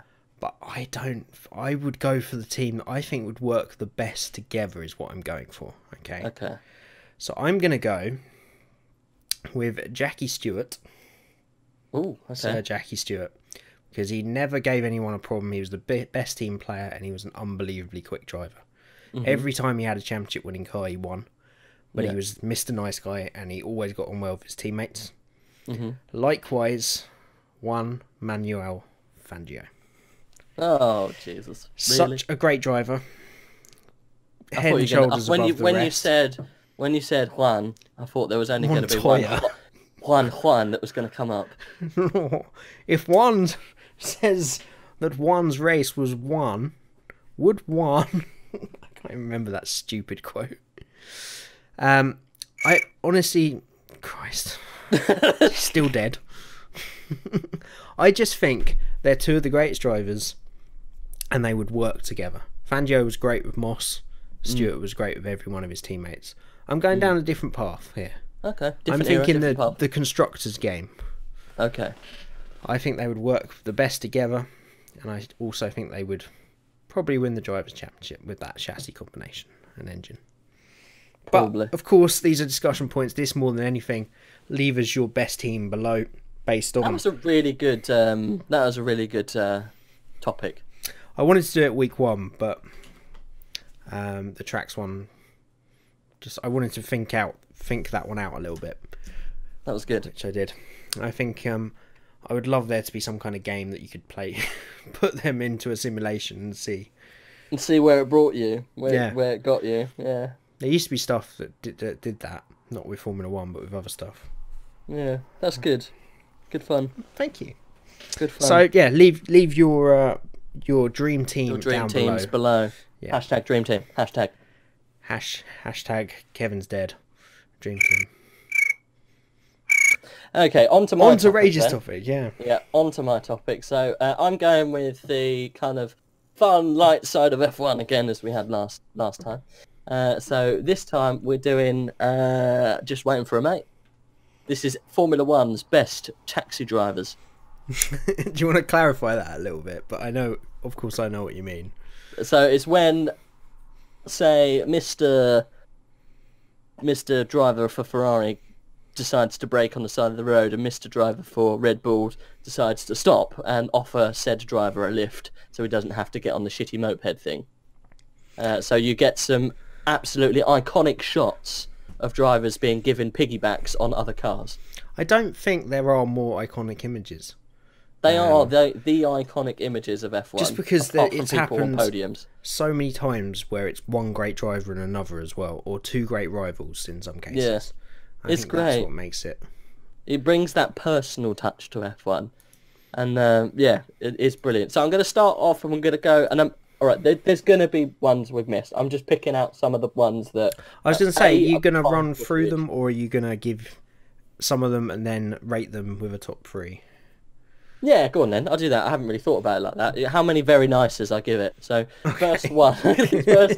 I've got 1, 2, 3, 6, 7, 8, 9 different ones, and then I'll say which ones are my favourite, maybe. I don't know. We'll get through as many as we can. So the first one, and just like we had last time, Jamie's going to leave a little link to the YouTube in the description below. So the first one I've got here, actually, I'm giving them to Jamie. 1 second, I'll do this at the same time, so we can look at them as well. Starting off from oldest to newest, we've got Formula 1, Taxi, 3 drivers riding the car. So I think it starts off from there. So we got Stefan Johansson, Rennie Arnoux, and... just let me mute this. I apologise to anyone last week. Of course you did get some... I was recording the volume of me watching them at the same time, which is very confusing. Matter. Right, volume's off. So Stefan Johansson, Rennie Arnoux, and Felipe Alio all riding in Nelson Piquet Williams after... I think it was Alio's Ligier ran out of fuel and blah, blah, blah, blah, blah. So yeah, pretty much it's 3 people all sat on top of a car. It's just absolutely great. So they all ride round together, and yeah, there's some stops, some starts. People get off, get back on again, and it's like. So did one guy brake? So they were going to get. So they were going to get. I reckon he stalled. I reckon the left-hand car stalled, trying to give them a lift. So then they all got on. Literally just broke somehow, and he was like, "Actually, you know, 1 second." And he just jumps on, and there's 3 of them on the side of the car. It's just ridiculous, absolutely ridiculous. But they all ride around like nothing's happened. Like some of them, I think is that Stefan Johansson who's actually taken off his helmet. I can't see from that who's who really, but they both have. They both have. Left and right have, and then the GA driver Aliot's still got his helmet on. Johansson and you could in those days, of course, got their helmets off. Fat old side pods, flat side pods. Yeah, you could in those days. Great, absolutely great scene. So yeah, that's, I'd never seen this one, to be fair. I had also never seen this one, and especially when Alio's Ligier just creeps up the side, he jumps off and jumps on. Absolute classic. So that's the first one. Now this next one is when people think about lifts, they think about this particular incident. There are lots of different camera angles, and Jamie probably hasn't seen this camera angle. You have to skip quite far into the video. I think from 2 minutes onwards, pretty much. This is the Ayrton Senna gets a ride on the side of Mansell's car. Is that the one? Yeah, Mansell. Yeah, Ayrton on the side of Mansell's car. So this is someone who's taken a video from the crowd, and you can see what happens pretty much. They realise that Senna's got out right in front of them.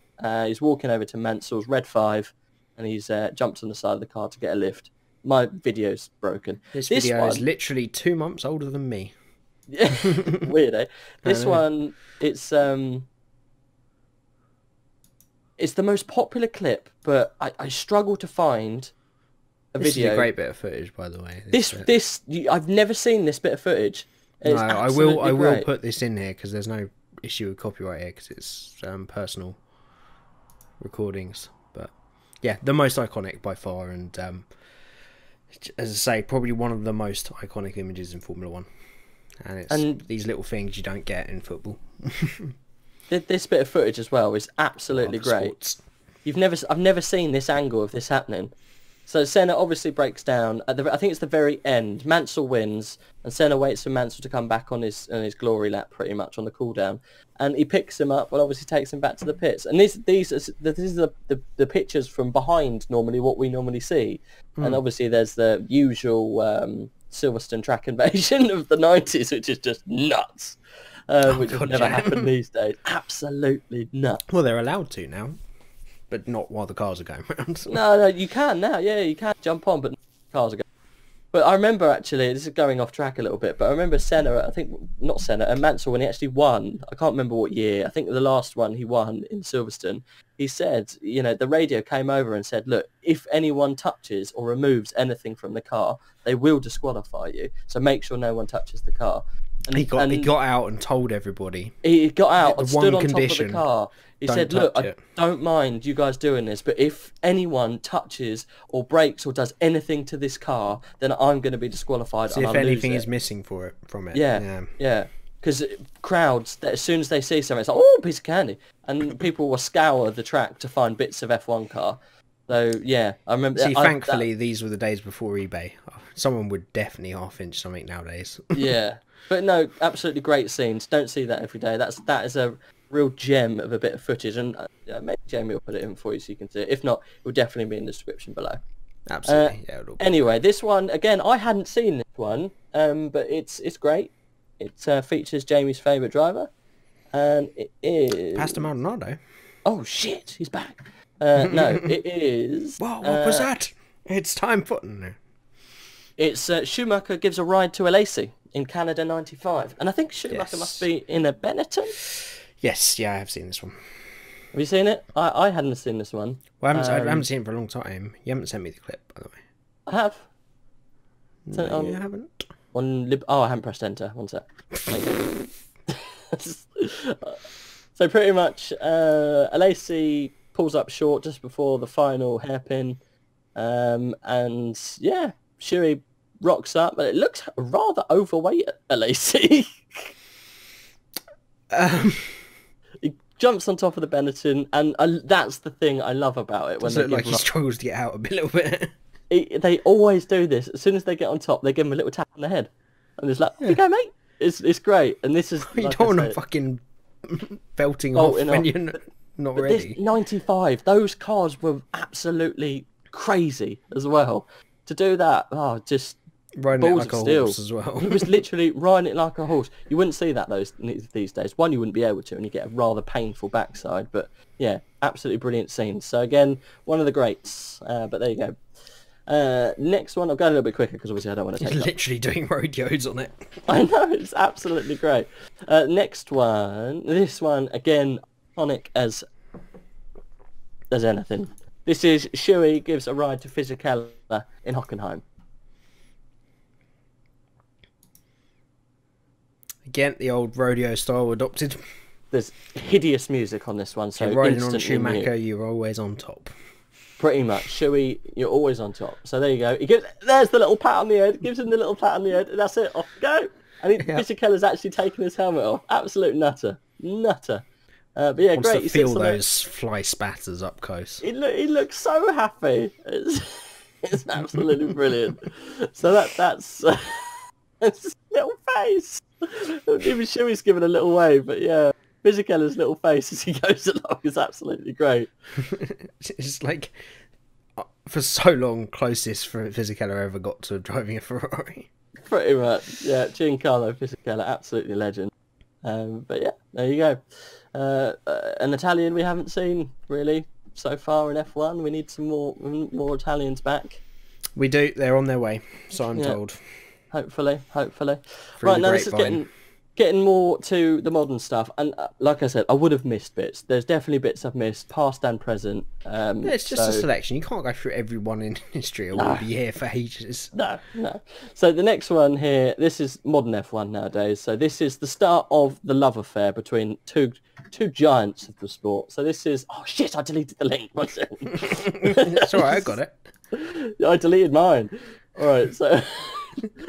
This is Alonso and Webber, Pro 2011. podcasting. We've got you covered, Pro Podcast. So I think this is where Alonso breaks down, or Alonso has fuel issues. Well, it happened both ways, didn't it? I guess we covered both at the same time. Yeah, we'll cover in both. Yeah, don't worry. Yeah. So pretty much skip to about 150-ish. No, further. 2 minutes. They both pull over at the same time, and I think, looking back at it, there might have been some hand signals. And actually, me and you, Jamie, this is when me and Jamie first started watching F1 together back in these days, 2011, 2010. So we would have watched this together in the same room. Oh, sweet, isn't that nice? And you think about it, that's like... Please, I've just been sick in my mouth. Was that 7 years ago? It's almost a decade. So it's almost a decade of us. Yeah, you realise some people listening to this will be like 7 years is like a heartbeat for some people watching this. Ow. Let's not talk about age. I was just trying to make it a little bit more personal. Oh, you know me, mate. Nostalgia's start of a love affair. Twats. This is the start of a love affair between these two and giving each other lifts. So 2011 Nürburgring, Alonso gives Webber a little lift. There was a real bromance between these two. Massive bromance. I have no idea what is coming up at the end of this video. The actual clip. 3 minutes of this video. Skip to 3 minutes. I don't know what to say. Oh, that's tyre marbles. Is it? Oh, Yeah. okay. Of course, it looks like a poo on Vettel's face. It really does. Anyway, I've got actually a tyre marble from... By the way, the actual clip of those two is made infinitely better by the Titanic music. Just Is it? Yeah. Is there Titanic music on this? No, I'm just saying the clip of Vettel and Webber is made better by Titanic music. Well, if you want to customize your experience at home, there you play go. Titanic music. Now I'm gonna. I guess it would. I'm gonna link both of these here because there's two different views of this incident, and this is the when he pays back the favour. Singapore, So, yeah. Singapore, and this is where unfortunately he actually got a penalty for this. Bless him. The Webber actually gets a penalty, and you can see with the second video why he gets a penalty, because it was dangerous, and Lewis actually did almost take them both out. So if you watch it from the beginning, probably skip. If you want to skip, you don't have to. About 20 seconds in. Pretty much, yeah, about 20 seconds in. Super dangerous. Webber runs out into the middle of the racetrack and gets on the car, and Lewis goes on the inside. And I think that was a Lotus goes on the...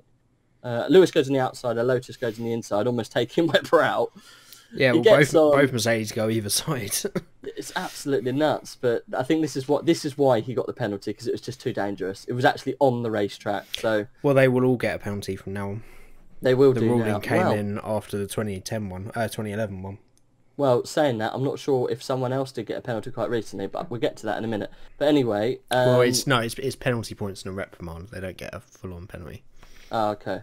Well, anyway, this is the start of the bromance, and if you watch the first video, you can see the in-car view where he pulls over, runs over, and gets on the side of the side pod. I think if you skip to people can, you don't have to give them detailed instructions. They'll look at them themselves and see what's on the screen. Skip to about a minute or so.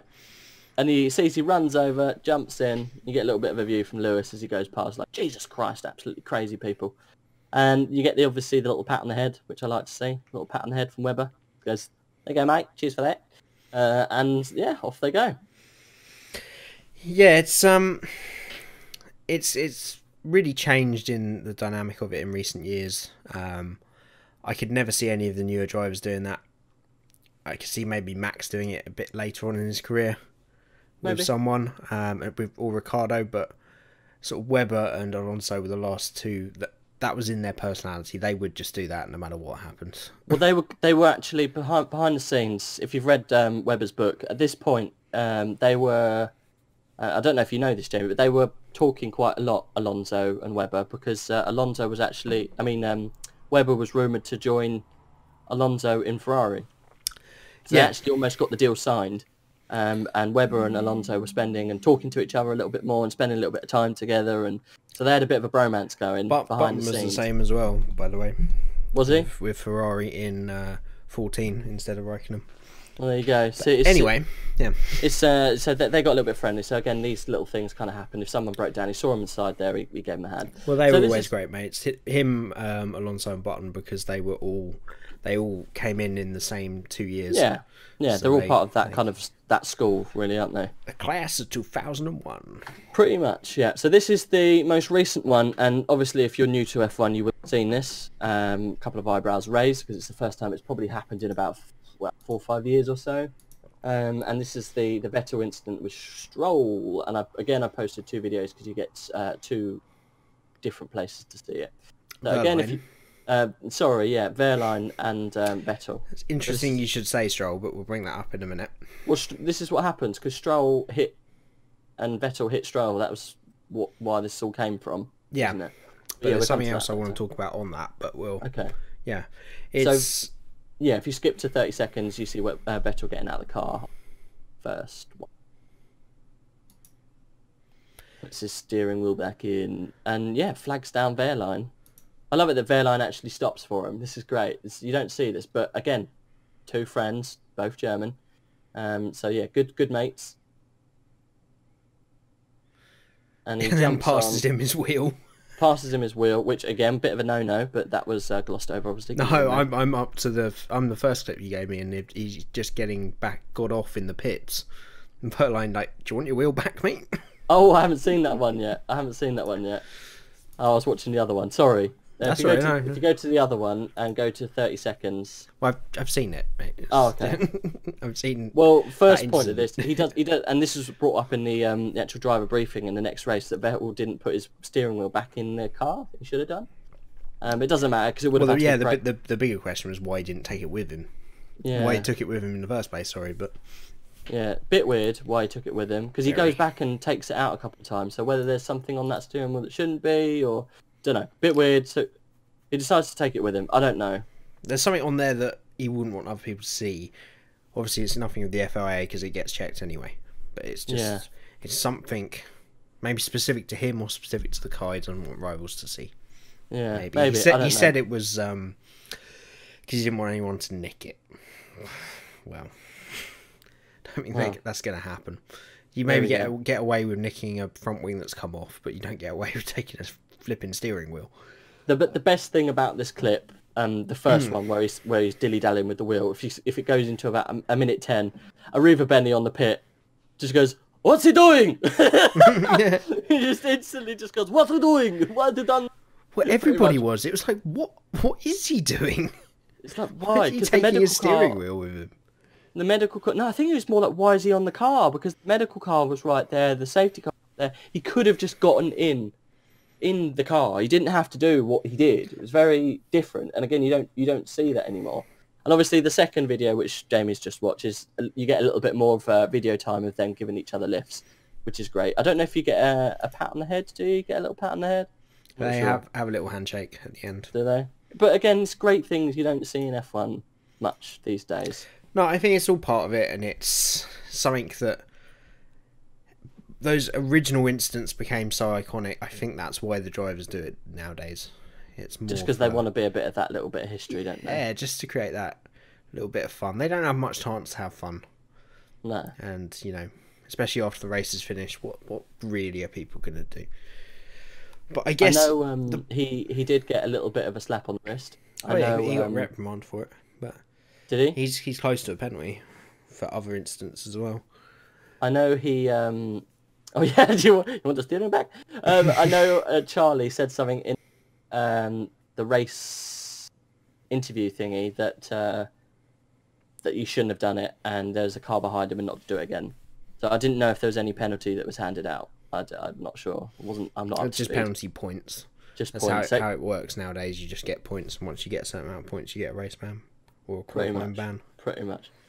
Now that's the last of the videos, at least. There is an absolutely cracking album of a lot of classic cars and people giving lifts.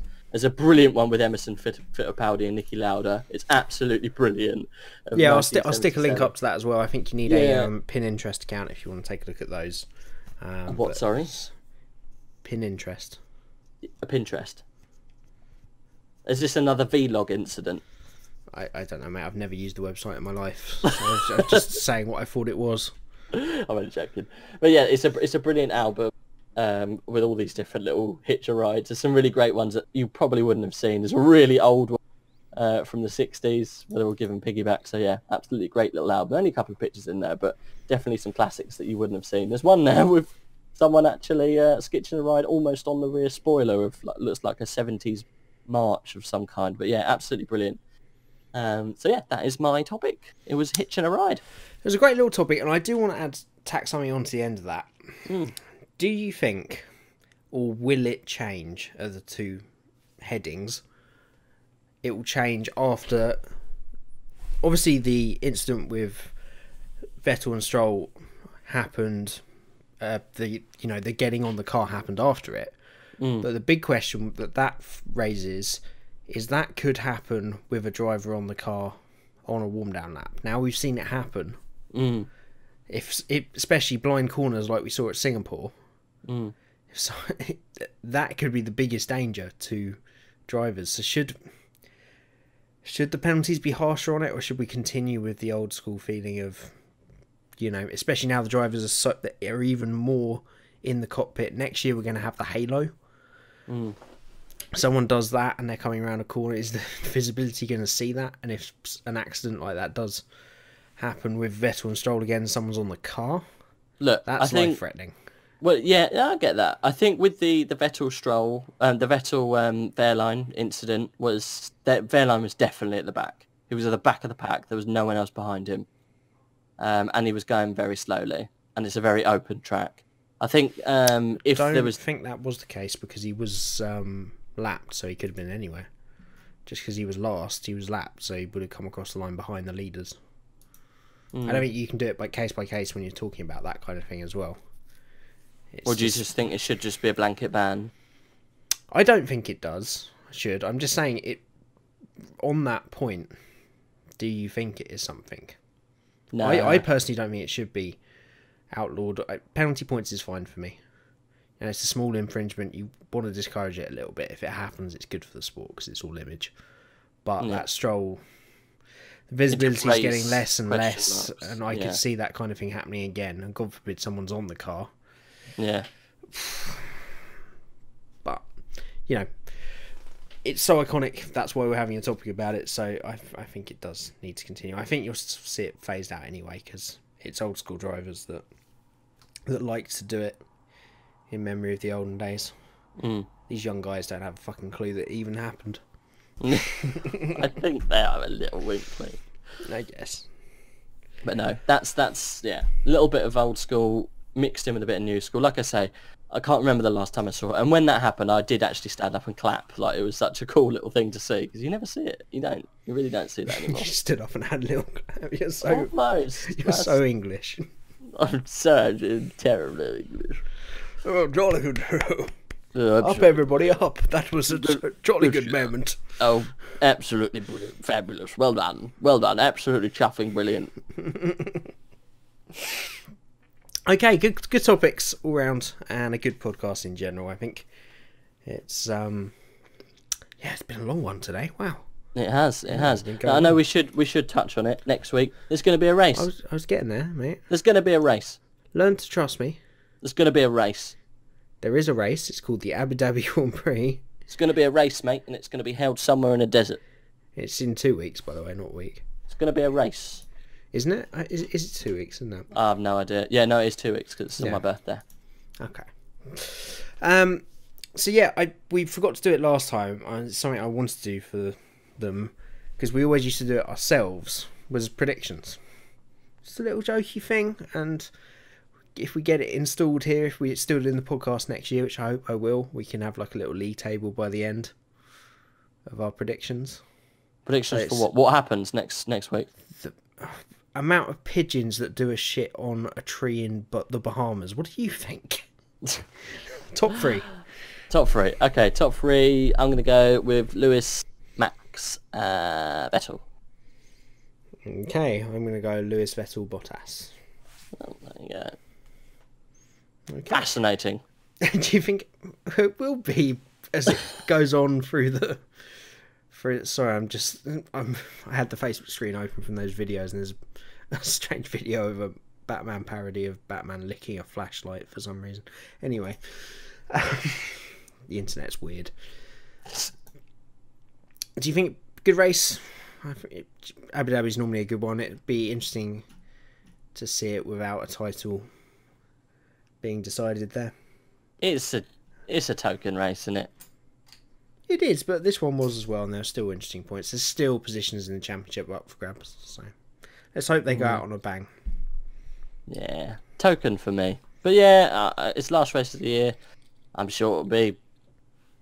Sure, they go around in circles until someone crosses the line first, and therefore, on that basis, is declared the winner. Pretty much. Okay, thank you everybody for watching or listening. As always, I hope you guys are enjoying these, and of course do feel free to leave your comments on any thoughts on anything we've talked about during the podcast.